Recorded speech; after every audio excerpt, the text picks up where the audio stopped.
Okay, so uh, you guys wanted a quick little video, so I'm going to do a quick little video to show you what I do to export my photos for Facebook and Instagram.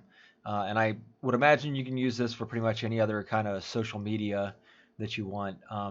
Please excuse my office, it's a mess. I have been crazy busy lately.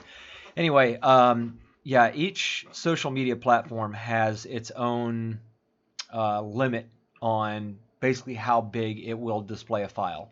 And I know for a fact that as of right now, today, Facebook, the long edge is 2048 pixels, and for Instagram, it's 1080. Sometimes this changes, and you can usually find it just by doing a quick Google search and looking to see what what the current setting is. So just to give you an idea of what I'm doing here, I will go through and edit and show you how I export and everything. So what I do is I always like to edit or export them from Photoshop. So let's see here. Let's go edit in Photoshop.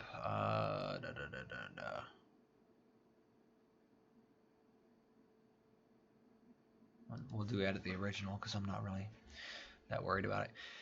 Okay, so you bring your photo in, and obviously, let's see if I hit 100%. This is a huge photo. It's one I took up in the mountains with my D850. D850 is, I don't know, 42, 43 megapixels. So they're massive, absolutely massive pictures, and you can't export these at full size and then expect to throw a 42 megapixel file on Facebook or Instagram and not expect to have some compression issues that you're going to deal with. So I have set up to where if I hit Alt Control, I'm on a PC. So if you Mac peoples, I know you have like the Command button and the option. So I do Control Alt I, and I do resize the image. So under my sizing options here, I have two presets that I've made right here, one for Facebook and one for Instagram. And you can make a preset for yours as well using the things that I'm about to show you here. So let's go ahead and we'll do this one for Facebook first, since it's the larger of the two. So I click on Facebook, it will automatically resize. Notice right here it says 2048 for the long end. So that way it doesn't matter if you're horizontal or vertical, whatever the case may be. Another very important thing to do is make sure you check the resample box and set it to bicubic sharpener reduction right here. I don't know the science behind this. This is just something that I've learned along the way from other people, successful photographers that put a lot of their stuff on social media. And if you follow me, you know I put a lot of stuff on social media as well. So do that, hit OK, and Bob's your uncle. Your photo is smaller. All right, so now if I put it at 100%, obviously that's a much easier file for Facebook to work with. Next thing I do is hold down Alt, Shift, Control, and S, and that will bring up your Save for Web dialog box. And then from here, what you're going to do is you just want to make sure that you have the bicubic sharpener set again. Make sure that your image size is properly sized right here, 2048 on your long end, and set to JPEG. Now what's very important here, I have Instagram checked. Let's go to Facebook. Okay, so what's really important here is that along with your stuff being set down here, you want to make sure you're set to JPEG. Obviously, you definitely want to make sure that this convert to sRGB box is checked. To minimize this issue, everything I shoot in sRGB, I import in sRGB, I edit in sRGB, I export in sRGB. I just keep everything sRGB because if you shoot in Adobe and for some reason you bring it into Facebook or Photoshop and you edit it and you go to export and you export it in Adobe, when you put it on Facebook or Instagram or something like that, the colors are going to be completely whacked out. It's going to look very obvious. You're going to know that something's up right away.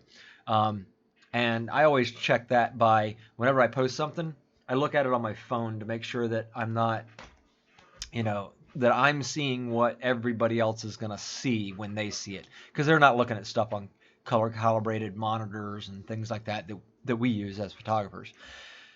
So anyway, yeah. So Facebook, now you can create a preset for this as well. I believe once you have that set, right there. So once you have all of your settings set on there, how I'm describing it to you, you can hit Save Settings. You can create your own little preset here. So again, on top of making sure that these things are set the way they are right now, you want to make sure that you are converted to sRGB. You want to make sure that you're in JPEG. And right here under Quality, you want to set that to 75. And what that's going to do is that's going to reduce the file size, because the two things that Facebook will look at to screw your photos up and compress them is the size of the file in megabytes and the size of the file in dimension.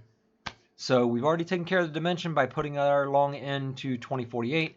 Now we'll take the quality down to 75 to make sure that we reduce that, and you get kind of a preview right here of what your final image will look like. So if you see right here, this is an 8 megabyte original, and that was after I had already converted it down or resized it down to the 2048. And now by converting it to the web, saving for web, and taking our quality down to 75, we've reduced the file size down to 1.5 megabytes. So that you'd be really able to view that on the web very easy. It'll load fast. And you can see down here in the detail areas that there's no discernible loss of detail. And keep in mind, I have two 28-inch 4K monitors here that I edit on, and when you're looking at them on your monitor, you can see them very large. When you're looking at them on your phone, it's you're not going to get that. Nobody's going to get that close to the phone to really see those pine needles right there and all that little stuff. So you're good. Don't worry about it. All right, so go ahead and click Save. And then what I do under my my picture library, where I export all of my stuff, I have, if I can find it, under my picture. There we go. All right, so I have a folder here named Facebook, and I have a folder here named Instagram. So I'll double click on Facebook, and these are all of my photos that I have for Facebook, because normally when I do Facebook, I just upload them directly from my PC. No harm, no foul. One thing that I used to do was, you know how you can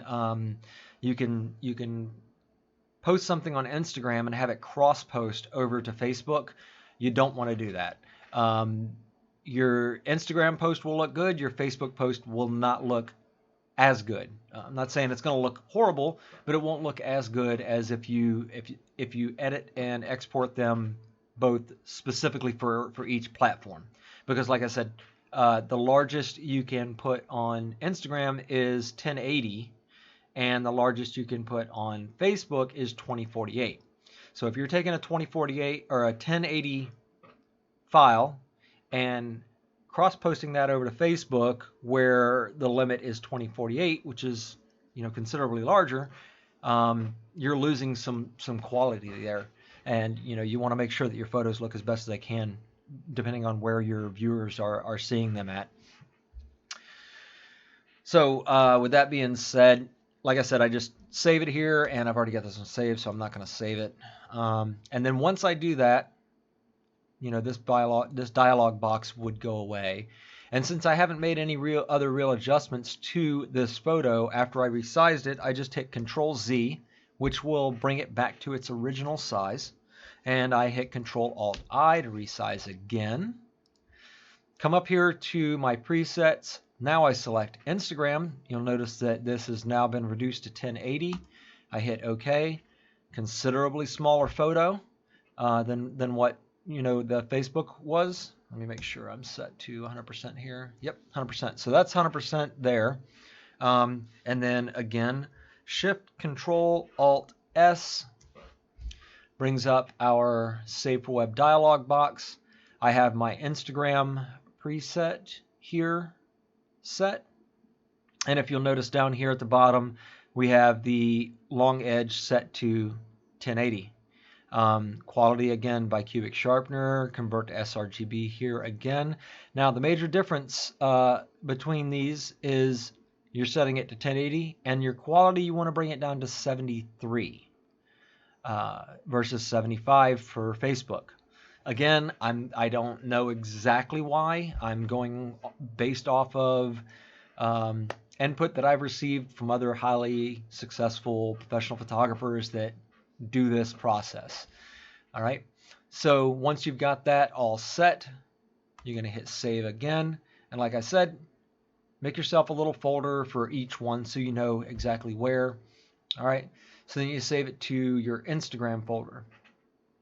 Now there are ways to post to Instagram from your PC, but I don't like to do that because I use an app on my phone to automatically generate popular hashtags so that my photos get viewed by a few more people than I think I only have like 400 or 800 followers or something like that on Instagram. I don't put that much stock in Instagram. I just kind of keep it as a place to quickly show people pictures and stuff like that.